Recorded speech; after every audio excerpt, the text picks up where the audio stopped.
तर सुषमाताई, आता 28 महापालिका आणि मुंबई पालिका अशा 29 महापालिकांची रणधुमाळी राज्यभरात सुरू आहे आणि राजकीय वातावरण नेमकं कसं आहे हे तुम्हाला जास्त चांगलं माहिती आहे. पण बऱ्याच ज्या निवडणुका झाल्या पालिकाच्या आधी कित्येक वर्षांपूर्वी, काही 2017ला झाल्या, 18ला झाल्या, 2020ला झाल्या आणि आता डायरेक्ट इतक्या वर्षानंतर या पालिका निवडणुका होत आहेत. आणि या दरम्यानच्या काळातली राजकीय परिस्थिती फार झपाट्यानं बदलली. म्हणजे 2 पक्षांचे 4 पक्ष झाले आणि एकूणच सगळं वातावरण जे बदललं त्यानंतर आत्ताच्या या पालिका निवडणुकांमध्ये काय वेगळेपण वाटतं तुम्हाला? 2017ला पालिकेची निवडणूक झाली आणि त्यानंतर तब्बल 8 ते 9 वर्षानंतर ही निवडणूक लागत आहे. पण ही निवडणूक आता जेव्हा लागली तेव्हा खूप सारे नॅरेटिव्स बदललेले आहेत. आपण जसं म्हणालात की 2 पक्षांचे 4 पक्ष झालेले आहेत. आम्ही फार विचारधारा मानणारे किंवा विचारधारेच्या आधारावर आम्ही वेगळे होत आहोत असं म्हणणारे, त्यांचं राजकारण किती तत्वहीन आणि कणाहीन आहे हेही या निमित्ताने महाराष्ट्राला बघायला मिळालेलं आहे. अगदी त्याच वेळेला एक अत्यंत महत्त्वाची गोष्ट की 8 नोव्हेंबर 2016ला आपल्याकडे नोटबंदी झाली होती आणि त्या नोटबंदीच्या राजकारणाचा आत्ताच्या राजकारणात निश्चित फरक दिसणार आहे. कारण तेव्हा जे सत्तेत होते त्यांचा सगळा पैसा आत्ताच्या सत्तेतल्या लोकांनी एका अर्थाने गनिमी काव्याने काढून घेतला. नव्याने ते सत्तेत आले नाही, अर्थकारण ते तसंच राहिलं. त्यामुळे आत्ता पैसा कोणाकडे आहे तर तो पैसा आहे भाजपाकडे. आता पैसा कोणाकडे आहे? जे भाजपाच्या वळचणीला गेले त्यांच्याकडे. त्यामुळे पैसा आणि यंत्रणा यांचा प्रचंड वापर या इलेक्शनमध्ये आहे. या इलेक्शनमध्ये हायटेक आहे, तंत्रज्ञान आहे, करोडो रुपयांचे PR आहेत.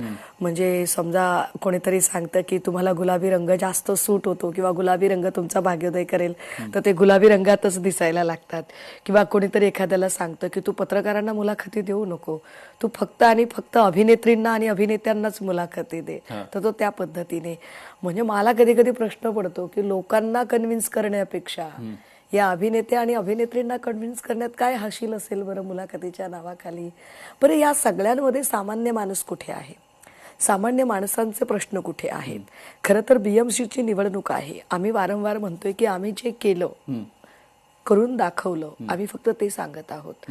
मग त्यातली प्रत्येक गोष्ट असेल, म्हणजे जसं की 500 स्क्वेअर फीटचं घर मालमत्ता करापासून मुक्त असेल असं आम्ही 17ला म्हटलं आणि ते करून दाखवलं. आता आम्ही ती मर्यादा 750 स्क्वेअर फीट नेत आहोत.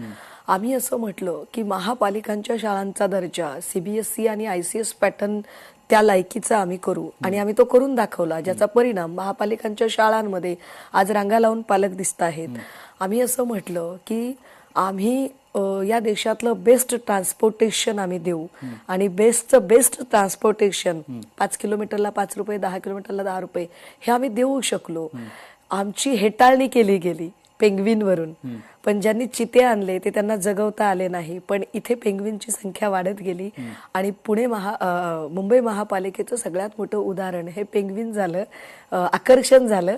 आणि ज्या लोकांना कदाचित परदेशात किंवा परक्या ठिकाणी जाऊन पेंग्विन बघता येणार नाही, ती मुंबई महापालिकेच्या उद्यानात येऊन ते पेंग्विन बघायला लागली. त्याचा रिव्हेन्यू वाढला. ह्या सगळ्या गोष्टी जेव्हा आम्ही सांगत आहोत की आम्ही काय केलं, आमचा रोडमॅप काय होता, 2017च्या जाहीरनाम्यातल्या आम्ही 90 ते 95% गोष्टी केलेल्या आहेत. 5-10% गोष्टी इकडे तिकडे झाल्या, पण त्याला भाजपचं हटवादी राजकारण कारणीभूत ठरलं हे आम्ही सांगत असताना ते काय करतायत बरं?